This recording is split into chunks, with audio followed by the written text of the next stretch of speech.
Perkenalkan, nama saya Melisa Fania Arianti. Di sini saya akan membuat identifikasi dan penilaian resiko untuk bangunan lepas pantai untuk tugas mata kuliah keempat saya. Em, yang pertama yaitu apa sih yang dimaksud dengan bangunan lepas pantai? Bangunan lepas pantai itu struktur atau konstruksi yang dibangun di lepas pantai untuk keperluan eksplorasi dan eksploitasi bahan tambang. Di sini untuk bangunan lepas pantai yang saya ambil yaitu jacket steel platform. Apa sih yang dimaksud dengan jacket steel platform? Jacket steel platform adalah platform yang dengan konstruksi baja yang berdiri di atas pipa yang dibuat secara silang menyilang membentuk semacam jacket. Di dalam jacket sendiri terdapat alat untuk memberikan informasi mengenai arus, mengenai gelombang dan mengenai pasang surut.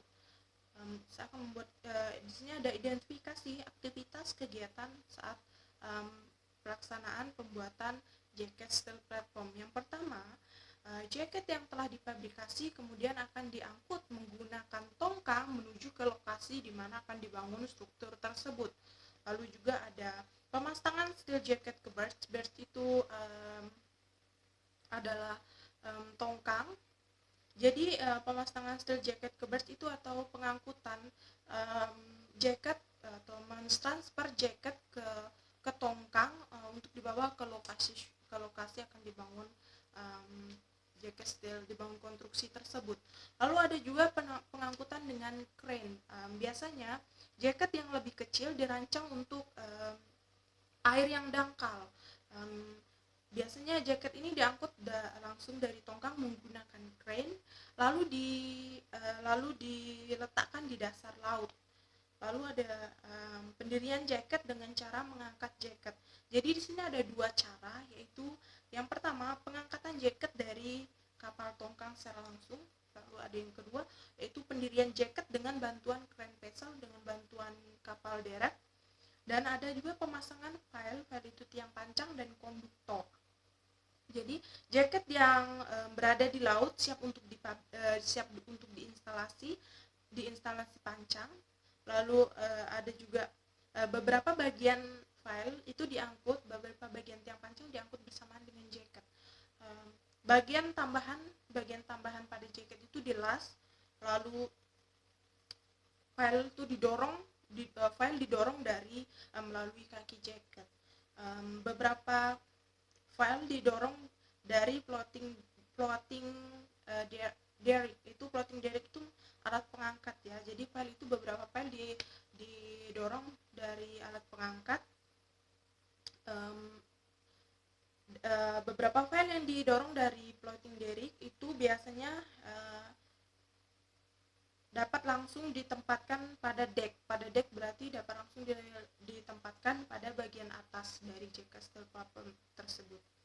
Lalu ada setelah itu setelah pemasangan file dan konduktor, baru pemasangan deck. Itu berarti pemasangan bagian atasnya sendiri. Lalu di sini saya membuat ada 3 bagian utama dari offshore tersebut, dari offshore platform tersebut. Yang pertama geladak atau deck bagian atas, bangunan atas, ada jacket, ada file atau tiang pancang. Yang pertama geladak deck bangunan atau deck bangunan atas itu bagian yang berada di atas permukaan air dan merupakan fasilitas utama dari jaket yang menentukan fungsi struktur tersebut. Jadi konstruksi geladak jaket ini berada pada ketinggian tertentu yang tidak dapat dijangkau oleh gelombang laut. Jaket apa sih yang dimaksud dengan jaket? Jaket itu badan jaket steel platform yang sebagian besar berupa konstruksi pipa. Jadi jaket itu semacam konstruksi pipa. Lalu struktur jaket sebagian besar terendam di dasar di air hingga ke dasar laut. Fungsi dari jaket ini yaitu untuk menopang konstruksi geladak, berarti menopang bagian atas, konstruksi bagian atas, menahan struktur dari beban lateral dan momen guling akibat beban lingkungan. Beban lingkungan itu berupa gelombang, arus, dan pasang surut. Lalu ada juga tiang pancang. Tiang pancang atau file itu struktur jaket platform yang dipancangkan ke dalam dasar laut. Itu fungsinya yaitu sebagai pondasi struktur jaket yang menahan beban lateral dan aksial yang ditransformasikan ke tanah. Jadi itu fungsi dari tiang pancang.